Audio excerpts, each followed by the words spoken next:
Mid-Cap Masala with me, Kanishka Sarkar and Srishti Sharma. Well, today on the Mid-Cap show, we will put the spotlight on one of the stocks that is in focus, that's Brigade Enterprises.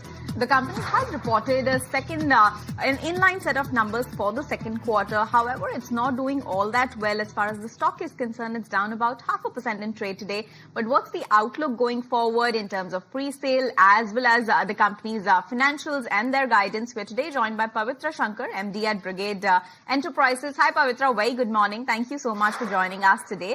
Well, let's start by talking about your Q2 number. Now, pre-sales, the value rose about 12% on a year-on-year basis, right, to that 2,000-odd crore level.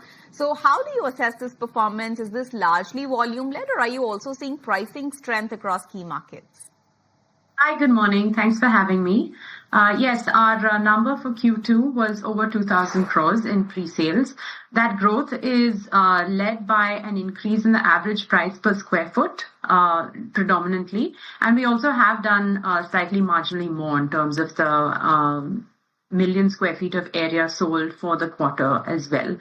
We've seen this average price increase happen over the last few years also. It's driven not just by like-to-like pricing, but in our portfolio, we've also adjusted some of the product mix towards more premium segment and high-end ultra-luxury kind of product, and that's been driving this increase. All right, good to hear about that, Pavitra. Hi, morning. This is Srishti also joining in. So congratulations on a good set of numbers. But help us understand that how much of your top line and your bottom line momentum is likely to be sustainable in the second half of FY26. What were the other factors that will be at play? So definitely the top line is driven by the pre-sales, but also by the revenue recognition. So we have three lines of business, which is the real estate, predominantly residential sales, leasing business, and hospitality. When you're looking at top line for these, leasing and hospitality is quite consistent. It's driven by the occupancy at the hotels as well as the room rate that we can charge. On the leasing business, it's pretty much the operating portfolio. So, the usual rent increases happening in each of the leases. So that's quite a stable growth.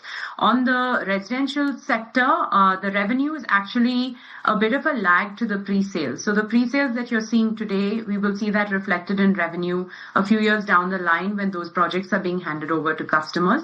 So the revenue that you're seeing today is coming from projects that were sold a few years ago under construction and recently got handed over and registered to our customers and clients. So the revenue growth that you're seeing will increase in the future as well as the EBITDA margins because of the pricing environment that we've been able to achieve, and generally the EBITDA margins will be higher in the future. What we're seeing is a mix of the projects that got sold and launched a few years ago. Understood. But Pavitra, while the outlook for revenue margin, that's positive. But if we talk about this quarter, realizations have taken a bit of a dip of about 1% on a year-on-year basis. If you could just explain, is this due to changes in product mix or competitive pricing pressure? What's the environment there? So the entire impact is due to a launch and complete sellout of a plotted project. So if you remove that effect, the realization or the APR for our quarter was 12,200 rupees per square foot, which is a substantial increase over the same period last quarter or even the same period the previous year. But including the plotted project, which had an average realization of around 5,300 rupees per square foot, that number is looking like an 11,000 rupees per square foot number. And that is why you're seeing the slight dip. But if you take out the plotted, which is a very small proportion of our overall portfolio, and typically we don't have too much of a plotted contribution, I would say that the numbers are actually substantially higher.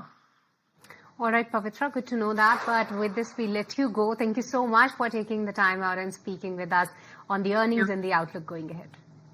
Thanks. All right, that was